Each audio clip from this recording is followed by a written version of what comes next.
On November 20, 1945, 24 of the most powerful men in Nazi Germany sat in a courtroom in the Palace of Justice in Nuremberg and heard the charges against them read aloud.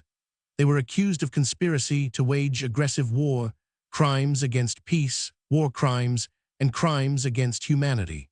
The Nuremberg Trials were the first international war crimes tribunal in history. They established principles of international law that still govern the prosecution of genocide and crimes against humanity today.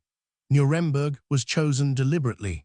It was the city where Hitler had held his most spectacular rallies, where the Nuremberg laws stripping Jews of citizenship had been enacted in 1935.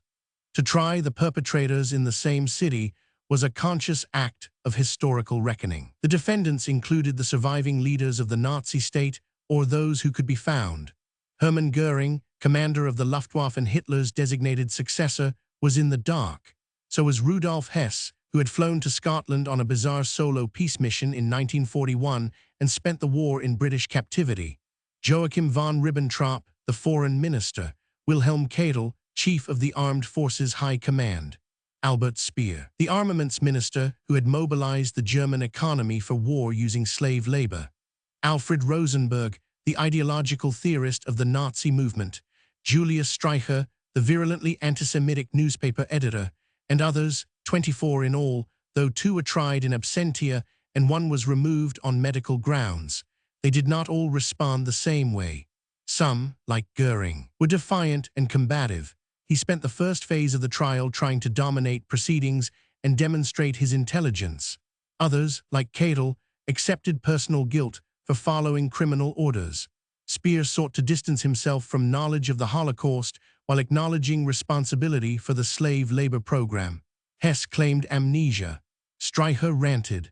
Most denied knowing the full scale of the extermination program, a claim that the prosecution systematically demolished with documentary evidence from the Nazis' own meticulous records. The prosecution presented evidence on an unprecedented scale. Thousands of documents captured from Nazi archives demonstrated that the Holocaust and the war of aggression had been planned, ordered, and administered at the highest levels of the German state. Film footage from the liberated concentration camps was shown to the defendants and to the world. The evidence was so extensive and so specific that defenders of the accused had little room to maneuver. On October 1, 1946, the verdicts were delivered. 12 defendants were sentenced to death, including Göring, Ribbentrop, Keitel, and Rosenberg. 3 received life imprisonment, including Hess and Speer. 4 received lesser prison terms. 3 were acquitted.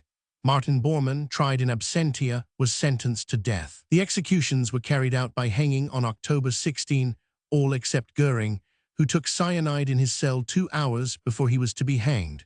The Nuremberg trials were criticized at the time and since. The charge of waging aggressive war was arguably retroactive law. The act of war had not been a crime in international law before Nuremberg.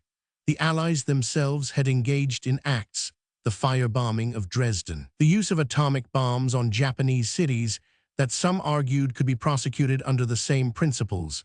The trials were, in the phrase of the era, victor's justice. These criticisms have substance, but they do not undermine the fundamental achievement of Nuremberg. For the first time in history, the leaders of a state were held personally responsible for acts committed in the name of their state. The defense of following orders was explicitly rejected, a principle that has since been codified in international law and applied in tribunals from Yugoslavia to Rwanda to the International Criminal Court. Nuremberg established that power does not confer immunity, that those who order genocide cannot shelter behind sovereign authority, that there are crimes so grave that the international community has both the right and the obligation to prosecute them. These are not old principles from a distant era. They are the principles that international humanitarian law still rests on today.